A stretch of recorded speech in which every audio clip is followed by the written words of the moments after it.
साथियों, वैसे तो पिछले जितने बार भी हम बोले, हमने ये कहा कि जो भी हमारे खिलाड़ी भाई आदेश करेंगे हम उसको फॉलो करेंगे। उसके बीच में कई लोगों ने कई पंचायतें की, उसमें हमें तो किसी में नहीं बुलाया गया, लेकिन हमने ये कहा कि हम समर्थन करेंगे।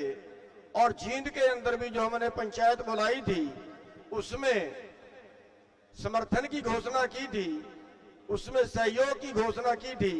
और आज भी हमारी जो पंचायत थी वो सहयोग पंचायत रखी गई थी।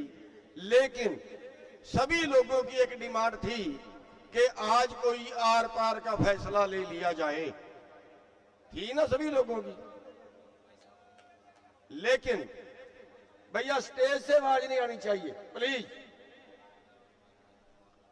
हमारे मन में एक फैसला आज जो हम लेना चाह रहे थे वो ये था कि जैसे बीजेपी ने हमें संसद पे जाने से रोका, तो ऐसे हम इनको गांवों में घुसने से रोक दें।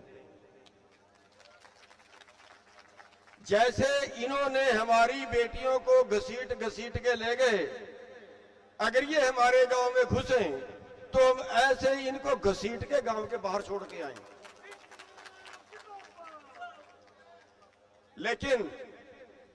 लेकिन सभी को अनुशासन में चलना चाहिए। कोई एक और फैसला करे, हम और फैसला करें, तो फिर शायद वो बात सिरे ना चढ़े। और दूसरी बात यह है कि आंदोलन है खिलाड़ियों का, हम उनके सहयोगी हैं। हम खिलाड़ियों को एक आश्वासन देते हैं कि अगर ये खिलाड़ी, बजरंग जी कहां है, अगर ये खिलाड़ी ये कहें कि जाके जंतर मंत्र पे सिर कटवाना है तो हम कटवा देंगे। ये कुछ भी कहें, हम इनकी हर बात को फॉलो करेंगे। लेकिन हमारा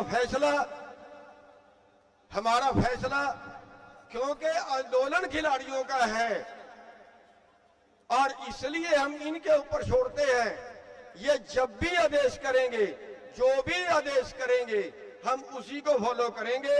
और अगर इन्होंने ये आदेश कर दिया कि बीजेपी वालों को गांवों में नहीं घुसने देना, तो फिर बीजेपी वालों का क्या हाल होगा? जैसा पहले हुआ तो उससे बुरा होगा। तो इसलिए हम इन भाइयों के ऊपर छोड़ते हैं।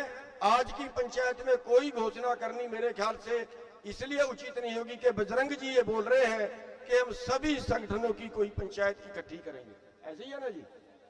जो ये करेंगे हम उसके साथ है, हमारा समर्थन। सहमत हो आप सभी लोग?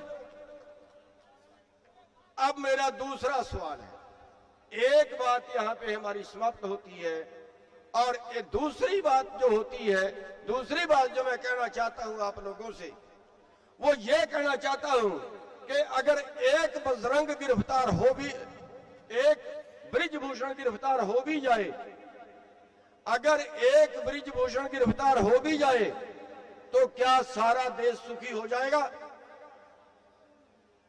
नहीं ना। इन्होंने जो देश में कंगाली पैदा कर दी, जो आज 33 किसान रोज आत्महत्या करते हैं, जो आज 38 बेरोजगार आत्महत्या करते हैं, जो आज देश के नौजवान देश को छोड़ के भाग रहा है, जो आज देश के बैंक इन्होंने कंगाल कर दिए, 15 लाख करोड़ माफ कर चुके पूंजीपतियों का, जो आज देश में 22 करोड़ लोग रात को भूखे सोते हैं, क्या उनका हल निकल जाएगा?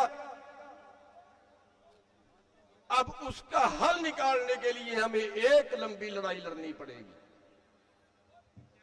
और वो लंबी लड़ाई सड़क से लेकर संसद तक होगी। और उसमें दोषी कौन है? 38 मुकदमों पे का 38 मुकदमे जिस अपराधी पे दर्ज है वो संसद में बैठा है, और जिनको संसद में होना चाहिए वो सड़क पे बैठे हैं।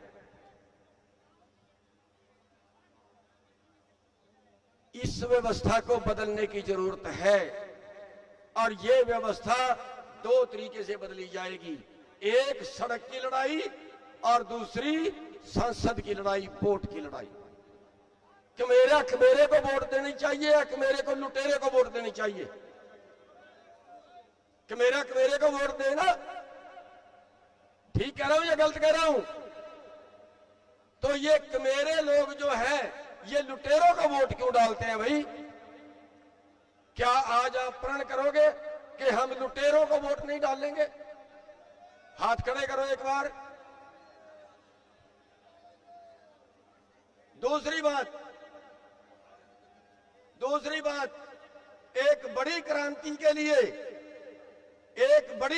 के लिए हमें ऐसे आंदोलनकारी चाहिए, हमें ऐसे मर्जीबड़े चाहिए जो जिंदगी से मौत को बेहतर समझते हों।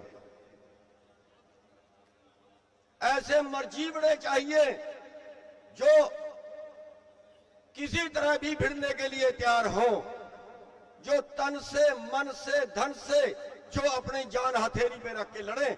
हम मारेंगे नहीं किसी को मारेंगे नहीं, लेकिन जब हमारा मोर्चा लगेगा ना, जैसे संसद में जाने से रोका, हम मरेंगे वहीं पे, कट मरेंगे, मारे पुलिस लाठियां, मारे पुलिस गोलियां, हम घर को वापस नहीं आएंगे। हमें ऐसे योद्धे चाहिए, आपके बीच से ऐसे सूरमे चाहिए, और जो इस तरह की लड़ाई लड़ सकते हो, जो अपनी जान कुर्बान कर सकते हो देश के लिए। हमारे देश में देशद्रोहियों से देशभक्त ज्यादा हैं। हमें उन देशभक्तों को एक जगह पे इकट्ठे करना है। आप में कितने लोग हैं जो अपने देश को बचाने के लिए जान कुर्बान कर सकते हैं, अपने देश को बचाने के लिए जो जान हथेली रख सकते हैं? साथियों,